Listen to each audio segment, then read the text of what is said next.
अस्सलामुअलैकुम। Welcome to JK civil services. मैं हूं आपकी टीचर इकरा याकूब। जेके एसएसबी में जो नर्सिंग पोस्ट्स के लिए सिलेबस है, आज से हम वो स्टार्ट करने जा रहे हैं। और आज का जो हमारा पहला टॉपिक है वो है इंट्रोडक्शन टू एनाटॉमिकल टर्म्स। आज के लेक्चर में हम देखेंगे एनाटॉमी क्या होती है, फिजियोलॉजी क्या होती है, एनाटॉमी के कौन कौन से टाइप्स हैं, और मेनली जो हमारा इम्पॉर्टेंट है वो है एनाटॉमिकल टर्म्स। पहले एनाटॉमी क्या होती है। एनाटॉमी ये वो सब्जेक्ट है मेडिकल साइंस का जिसमें ह्यूमन बॉडी के जो भी स्ट्रक्चर्स हैं उनके बारे में जब हम स्टडी करेंगे तो वो किस में आएगा, एनाटॉमी में। जो भी स्ट्रक्चर्स, जो भी पार्ट्स हमारी बॉडी में आते हैं, उनके शेप्स, उनकी साइजेस या वो कहाँ पे लोकेट हैं और उनका एक दूसरे के साथ कौन सा रिलेशन है, वो हम एनाटॉमी में स्टडी करते हैं। जो एनाटॉमी है उसको ह्यूमन बॉडी का ब्लूप्रिंट माना जाता है। फॉर एग्जाम्पल, इसमें क्या है, जो भी ऑर्गन्स हैं हम उनकी टोपोग्राफी स्टडी करते हैं। एनाटॉमी इसमें हम ह्यूमन बॉडी के जो भी स्ट्रक्चर्स हैं, चाहे वो उनकी शेप हो या साइज हो या वो कहाँ पे लोकेट हो या उनका रिलेशन क्या है एक दूसरे के साथ, वो हम एनाटॉमी में स्टडी करते हैं। इसके बाद आता है हमारा फिजियोलॉजी। यहाँ पे क्या देखा, यहाँ पे हमने स्टडी किया स्ट्रक्चर ऑफ ह्यूमन बॉडी। अब इसमें क्या है, जो स्ट्रक्चर्स हैं जब वो फंक्शन करेंगे, जब उनके बारे में हम स्टडी करते हैं, उनका फंक्शन क्या है, कहाँ पे कौन सा फंक्शन है, वो आता है हमारा फिजियोलॉजी में। और फिजियोलॉजी में क्या है, इसमें प्रोसेसेस आते हैं, मैकेनिज्म आते हैं जो एक ह्यूमन बॉडी या किसी भी लिविंग ऑर्गन्स को जिंदा रखते हैं, वो आता है हमारा फिजियोलॉजी में। यहाँ पे देखा था जो एनाटॉमी है उसको ह्यूमन बॉडी का ब्लूप्रिंट माना जाता है। और यहाँ पे अगर उसी ब्लूप्रिंट में क्या, अगर जान आएगी, वो जिंदा होगा, फंक्शन करने लगेगा, तो वो किस में है, फिजियोलॉजी में। फॉर एग्जाम्पल, इसमें जो प्रोसेसेस हैं वो बहुत सारी है, लेकिन यहाँ पे मैंने दी है रेस्पिरेशन एंड सर्कुलेशन, जो आगे हमें डिटेल में पढ़नी है respiratory system and circulatory system में।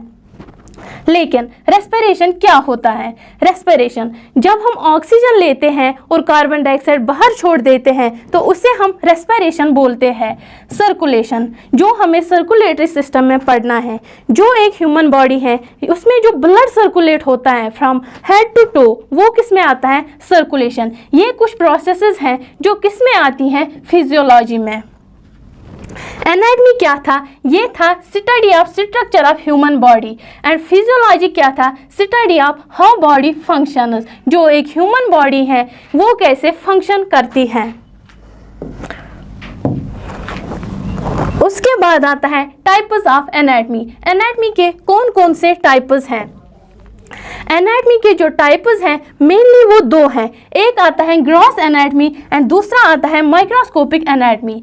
जो ग्रॉस एनाटॉमी है उसका दूसरा नाम जो है वो है मैक्रोस्कोपिक एनाटॉमी। ग्रॉस एनाटॉमी का दूसरा नाम है मैक्रोस्कोपिक एनाटॉमी। और ग्रॉस एनाटॉमी क्या होती है, इसमें हम वो स्ट्रक्चर्स इन्वॉल्व करते हैं, वो स्ट्रक्चर्स स्टडी करते हैं जो विजिबल होते हैं हमारी नेकेड आई से, यानी कि इसके लिए हमें माइक्रोस्कोप की ज़रूरत नहीं पड़ती है। यानी कि इसका जो स्ट्रक्चर, जो भी इसमें स्ट्रक्चर्स आते हैं, उनका जो साइज होता है वो इतना बड़ा होता है कि वो हमें अपनी नेकेड आई से दिखाई देते हैं। और ग्रॉस एनाटॉमी के फर्दर कुछ और भी टाइप्स हैं, जिसमें पहला आता है हमारा surface anatomy. Surface anatomy, surface anatomy का दूसरा नाम क्या है, topographic anatomy. Topographic anatomy, topographic anatomy या सरफेस एनाटॉमी क्या होती है, इसमें हम वो बॉडी फीचर्स स्टडी करते हैं जो एक्सटर्नली होते हैं। इसमें हम स्टडी करते हैं एक्सटर्नल बॉडी फीचर्स, लेकिन विदाउट डायसेक्शन, डायसेक्ट करने के बगैर इसमें हम एक्सटर्नल बॉडी फीचर्स स्टडी करते हैं। फॉर एग्जांपल, इसमें आता है नेवल और कोस्टल मार्जिन्स। जो ये स्ट्रक्चर्स होते हैं जो सरफेस एनाटॉमी में आते हैं, वो क्या होते हैं, वो इंटरनल स्ट्रक्चर्स होते हैं, लेकिन जब हम उन्हें स्टडी करेंगे एक्सटर्नली तब जाके वो किस में आते हैं, सरफेस एनाटॉमी में। नेवल जो एक इंटरनल स्ट्रक्चर है जिसका दूसरा नाम बेली बटन है, जब वो हम एक्सटर्नली स्टडी करेंगे तो वो किस में आएगा, सरफेस एनाटॉमी। और दूसरा क्या है, कोस्टल मार्जिन्स। कोस्टल मार्जिन्स क्या होते हैं, जो हमारा थोरेसिक है, जो उसका लवर रीजन आता है, लवर पोल आता है, उसे हम कोस्टल मार्जिन्स बोलते हैं। और जब उसे हम स्टडी करते हैं एक्सटर्नली और विदाउट डाइसेक्शन, तब जाके वो आता है हमारी सरफेस एनाटॉमी में। उसके बाद क्या है, उसके बाद है regional anatomy. Regional anatomy, regional anatomy क्या है, इसमें क्या है, इसमें हम फोकस करते हैं या स्टडी करते हैं या एग्जामाइन करते हैं स्पेसिफिक रीजन्स ऑफ बॉडी। इसमें सिर्फ हम एक बॉडी पार्ट या बॉडी ऑर्गन नहीं ले सकते, हमें जब भी इसे स्टडी करना है तो रीजन्स के हिसाब से स्टडी करना है। और वो स्ट्रक्चर जो उस रीजन में आएगी वो एक दूसरे के साथ कैसे इंटरेक्ट करते हैं। फॉर एग्जाम्पल इसमें मैं लूँगी हेड एंड नेक रीजन। जो हमारा हेड है, जो हमारी फ्रंटल बोन है, वो कैसे हमारी पैरेटल बोन से कनेक्टेड है, वो कैसे ऑसिपिट से कनेक्टेड है, ये सब किस में आएगा, हेड और नेक में। और यहाँ पे क्या लेना होता है हमें, पूरा रीजन। और अगर मैं यहाँ पे लूँगी थोरेसिक, तो थोरेसिक में वो सब आएगा जो थोरेसिक रीजन में आता है। हमारे लंग्स हैं, ट्रैकिया है, वो सब किस में आता है, थोरेसिक रीजन में। यहाँ पे हमें स्टडी करना है रीजन्स के हिसाब से, स्पेसिफिक रीजन्स के हिसाब से।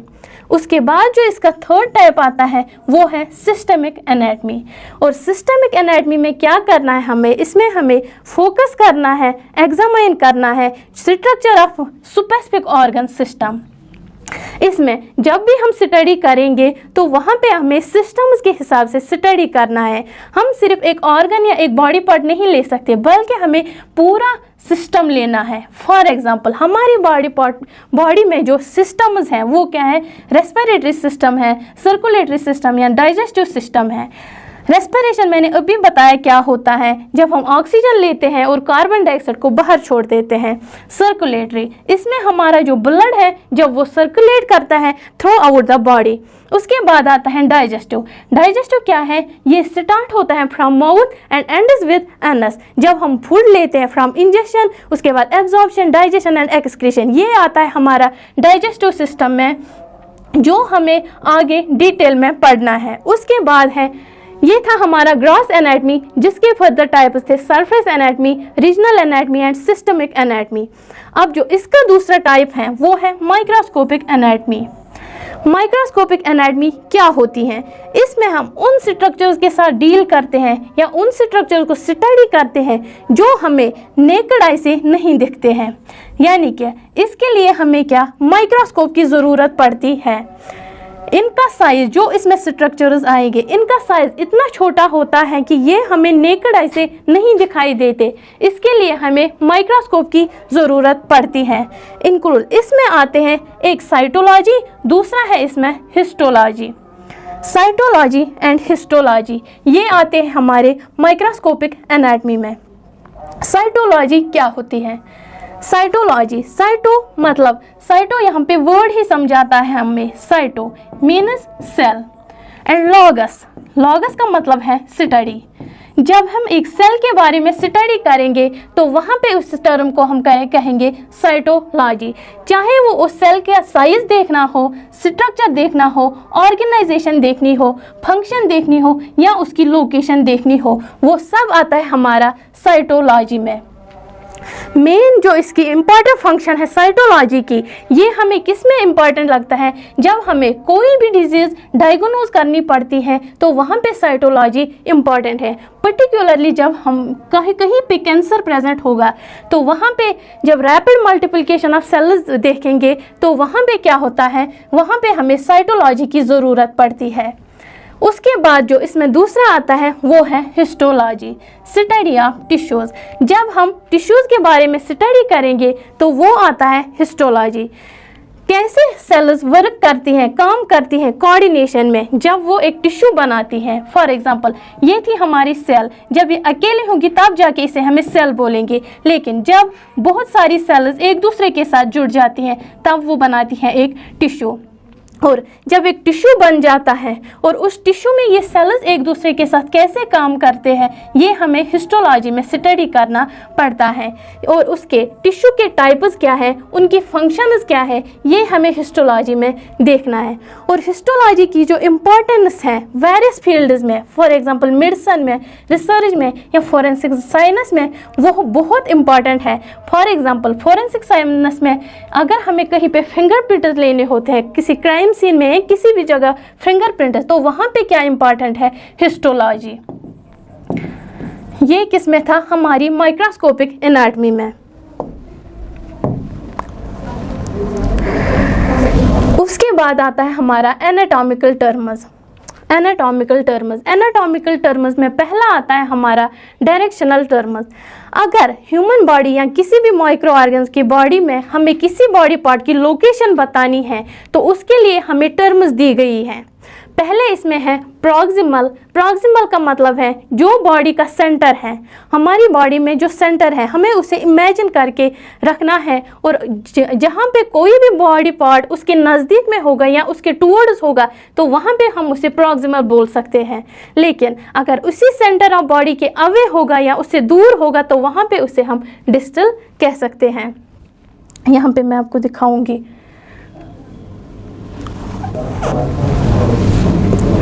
ये है हमारा प्रॉक्सिमल ह्यूमरस। जब हमारी जो अपर आर्म है उसमें जो ह्यूमरस बोन है वो क्या है, ये हमारा सेंटर ऑफ बॉडी हमें इमेजिन करना है। और ये बोन क्या है, ये इसके टुवर्ड जाती है या उसके नियर में है, नज़दीक में है, तो हम यहाँ पे इसको प्रॉक्सिमल बोल सकते हैं।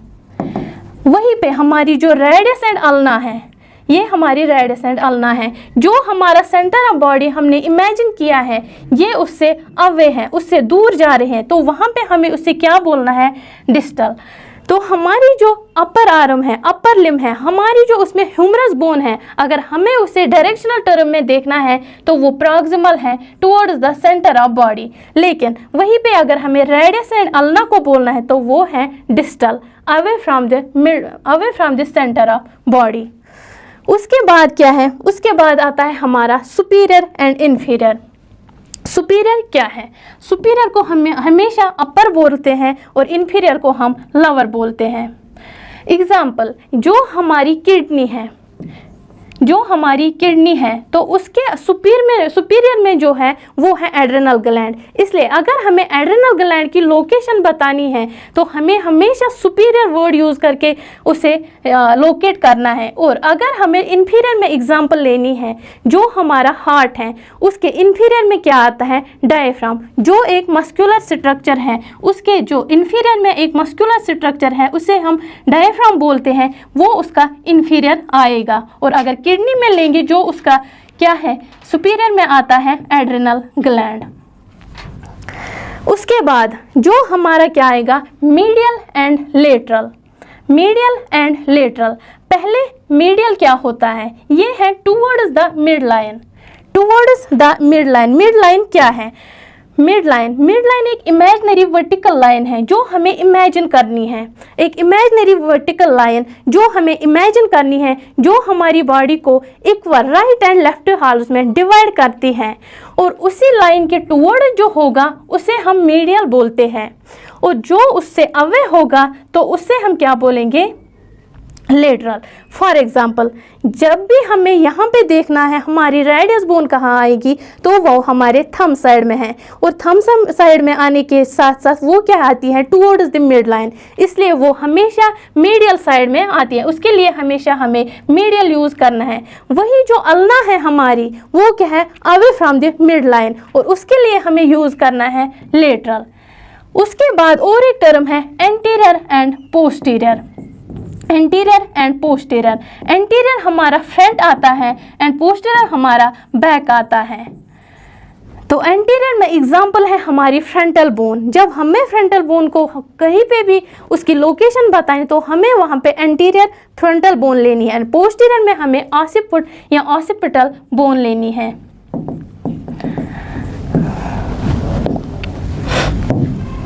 ये थी हमारी डायरेक्शनल टर्म्स, जिसमें पहले आती है हमारी प्रॉक्सिमल, जो क्या है towards the centre of body, और उसके बाद है डिस्टल, जो क्या है away from the centre of body. उसके बाद है एंटीरियर एंड पोस्टीरियर। एंटीरियर का मतलब फ्रंट, जिसमें हमारी फ्रंटल बोन आएगी, एंड पोस्टीरियर में हमारा बैक आता है, जिसमें हमारी ऑसिपुट या ऑसिपिटल बोन आएगी। उसके बाद है सुपीरियर एंड इंफीरियर। सुपीरियर मैंने बोला वो है अपर, उसकी एग्जाम्पल क्या है, जो हमारी किडनी है उसके सुपीरियर साइड में क्या है एड्रिनल ग्लैंड, और इन्फीरियर क्या है लवर, और उसकी एग्जाम्पल है जो हमारा हार्ट है उसके इन्फीरियर में क्या है, उसके इन्फीरियर में एक मस्कुलेटरी स्ट्रक्चर है जिसका नाम है डायफ्राम। उसके बाद है medial and lateral. Medial and lateral के लिए हमें पहले जाननी है मिड लाइन। मिड लाइन क्या है, ये एक इमेजिनरी वर्टिकल लाइन है जो हमें इमेजिन करनी है, जो हमारी बॉडी को equal right and left halls में डिवाइड करती है, और उसी मिड लाइन के टुवर्ड्स अगर कुछ होगा तो वो मीडियल है, और अगर उससे अवे होगा तो वो वहाँ पे लेटरल है। उसके बाद बॉडी रीजन्स। बॉडी रीजन्स, जब हमें किसी भी बॉडी पार्ट, किसी भी चीज़ को लोकेट करना है बॉडी रीजन्स के हिसाब से, तो अगर हम वहाँ पे हेड लेंगे, हेड में क्या आता है हमारा क्रैनियल आता है, हेड में हमारा क्रैनियल आता है, फेशियल आता है, तो वहाँ पे हमें हेड में क्रैनियम, जो भी उसमें बोनस आएंगे, जो भी फेशियल में बोनस आएंगे, वो किस में आती हैं, वो हमारे हेड रीजन में आती है। उसके बाद अगर मैं अपर लिम रीजन लूँगी, अपर लिम रीजन में हमारी ह्यूमरस आएगी, रेडियस आएगा, अल्ना, वो सब अपर लिम के रीजन में आएगा। यहाँ हमें क्या लोकेट करना है रीजन्स के हिसाब से। अगर मैं यहाँ पे ट्रंक लूँगी तो ट्रंक में क्या आएगा, पहले उसमें मेरा थोरेसिक आएगा, एब्डोमेन आएगा और पेल्विक रीजन आएगा। लेकिन अगर मैं सिर्फ अब पेल्विक रीजन लूँगी तो वो बिलो द एब्डोमेन जो भी है उसमें रिप्रोडक्टिव ऑर्गन्स, वो हमारे पेल्विक ऑर्गन में, पेल्विक रीजन में आएंगे। एब्डोमेन वो है बिलो थोरेसिक एंड एबो पेल्विस, वो हमारा एब्डोमेन रीजन में आएगा।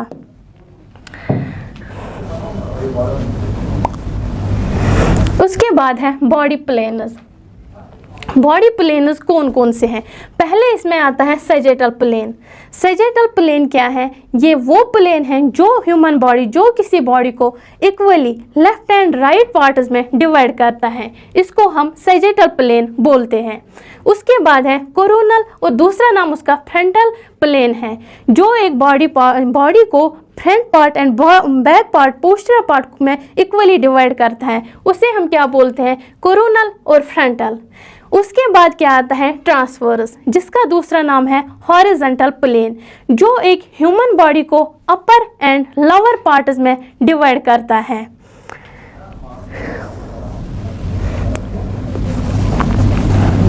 ये हमारा आता है जो क्या है, ये हमारा यहाँ पे सैजिटल आएगा, जो बॉडी को क्या राइट एंड लेफ्ट में इक्वली डिवाइड करता है, उसे हम बोलते हैं सैजिटल।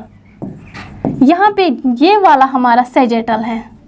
उसके बाद क्या है कोरोनल या फ्रंटल, ये वाला कोरोनल या फ्रंटल, जो हमारी बॉडी को एंटीरियर एंड पोस्टीरियर में डिवाइड करता है, उसे हम कोरोनल एंड फ्रंटल बोलते हैं। ये हमारी बॉडी को एंटीरियर एंड पोस्टीरियर में डिवाइड करता है।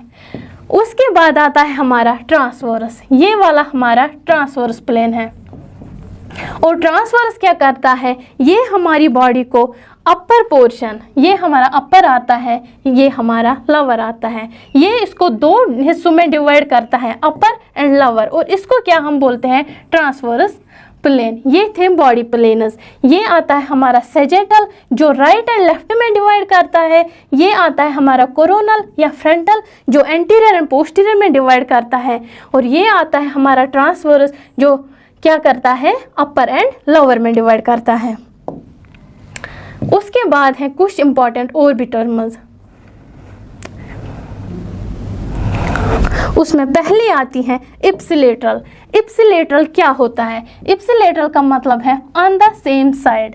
अगर कोई पेशेंट है और उसे इंजरी हुई है, उसको राइट लेग में इंजरी हुई है और उसको क्या है, पेन भी उसी साइड में हो रही है, राइट साइड में ही उसको पेन भी हो रही है, तो वहाँ पे मुझे यूज़ नहीं करना है कि सेम साइड या और कुछ, वहाँ पे मुझे इप्सिलेटरल टर्म यूज़ करनी है।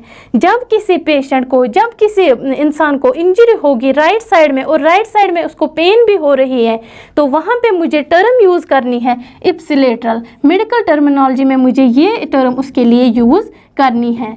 और अगर उसी पेशेंट में राइट साइड में इंजरी हुई है लेकिन पेन उसके लेफ्ट साइड में हो रही है, तो वहाँ पे मुझे यूज़ करनी है medical term contralateral, on the opposite side. अगर इंजरी और पेन सेम साइड में हो रही है तो वहाँ पे मुझे यूज़ करना है इप्सिलेटरल, लेकिन अगर इंजरी एक साइड में है और पेन उसके अपोजिट साइड में है तो वहाँ पे मुझे यूज़ करना है कंट्रालेटरल। उसके बाद है विसरा। विसरा क्या होता है? विसरा का मतलब है इंटरनल ऑर्गन्स। जहाँ पे भी आपको ये टर्म विसरा दिखाई देगा वहाँ पे आप समझ लेना ये एक इंटरनल ऑर्गन्स है। लेकिन उसके साथ एक और भी पैरेटल है, और जहाँ पे पैरेटल दिखेंगी तो समझ लेना ये आउटर कवरिंग या आउटर ऑर्गन होगा। एक्सटर्नल, ये विसरा इंटरनल ऑर्गन्स में आएगा और पैरेटल क्या आएगा, एक्सटर्नल ऑर्गन्स में। उसके बाद क्या है, मेटस। मेटस क्या होती है? ये एक पैसेज या हम ओपनिंग बोलते हैं। कहीं भी पैसेज या ओपनिंग होगी वहाँ पे हम मेटस यूज़ करके उसे दिखा सकते हैं। For example auditory meatus. Auditory meatus हमारे ईयर में प्रेजेंट होता है, जो हमें एक्सटर्नली भी दिखाई देता है और इंटरनली भी ये प्रेजेंट होता है। मेटस एक पैसेज या हम इसे ओपनिंग बोल सकते हैं, और मेनली ऑडिटरी मेटस यहाँ पे एग्जाम्पल जो हमारे ईयर में प्रेजेंट है।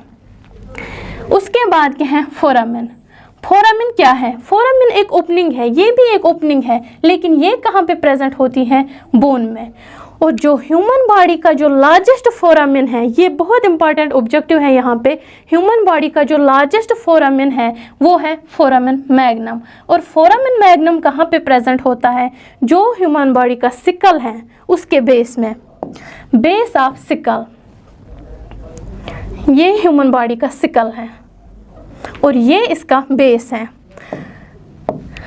ये यहाँ पे ये ह्यूमन बॉडी का सिकल है और ये इसका बेस है, और यही जो यहाँ पे होल जैसा है, ओपनिंग जैसी है, तो इसे हम क्या बोलते हैं, फोरामेन। और कौन सा फोरामेन है, फोरामेन मैग्नम, जो ह्यूमन बॉडी का लार्जेस्ट फोरामेन है, बहुत इंपॉर्टेंट है ये। और यहाँ पे क्या होता है, जो ह्यूमन बॉडी का ब्रेन और स्पाइनल कॉर्ड है वो यहाँ पे जॉइन होता है, ब्रेन और स्पाइनल कॉर्ड यहीं पे जॉइन होता है। फोरामेन मैग्नम, फोरामेन का मतलब है ओपनिंग, या हम उसको बोलते हैं ओपनिंग ऑन बोन। बोन में अगर ओपनिंग होगी तो वहाँ पे हमें यूज़ करना है फोरामेन। और ह्यूमन बॉडी का जो लार्जेस्ट फोरामेन है वो है फोरामेन मैग्नम, जो कहाँ पे प्रेजेंट होता है, एट बेस ऑफ सिकल। वहाँ पे क्या होता है, वहाँ पे जो ब्रेन और स्पाइनल कॉर्ड है वो वहाँ पे जॉइन होते हैं। उसके बाद जो टर्म है वो है sulcus and gyrus. Sulcus and gyrus. Sulcus क्या होती है, जो हमारा ब्रेन है, जो हमारा ब्रेन है, ये एक ब्रेन यहाँ पे मैंने बनाया, और इसमें जो शैलो ग्रू है यहाँ पे, ये एक शैलो ग्रू है, इसे हम क्या बोलते हैं, सल्कस। ये शैलो ग्रू जहाँ पे भी होगा, डिप्रेशन जैसा होगा हमारे ब्रेन में, वहाँ पे हम उसे सल्कस बोलते हैं। लेकिन जहाँ पे ये बल्जिंग एरिया होगा हमारे ब्रेन में, जहाँ पे ये बल्जिंग एरिया होगा वहाँ पे हम उसे क्या बोलते हैं, गायरस। सल्कस एंड गायरस ये दो टर्म्स हैं जो कहाँ पे प्रेजेंट होती हैं, ब्रेन में। जो डिप्रेशन जैसा होगा उसे हम सल्कस बोलते हैं, और जो बल्जिंग एरिया होगा उसे हम गायरस बोलते हैं। ये कुछ इंपॉर्टेंट टर्म्स थी, बाकी जो टर्म्स हैं वो मैं हर सिस्टम के स्टार्टिंग में आपको इंपॉर्टेंट 10-10 टर्म्स बोलूँगी, जो वहाँ पे आपको याद भी रहेगी और यूज़ भी होंगी। तो ये था हमारा topic, introduction to anatomical terms. Thank you.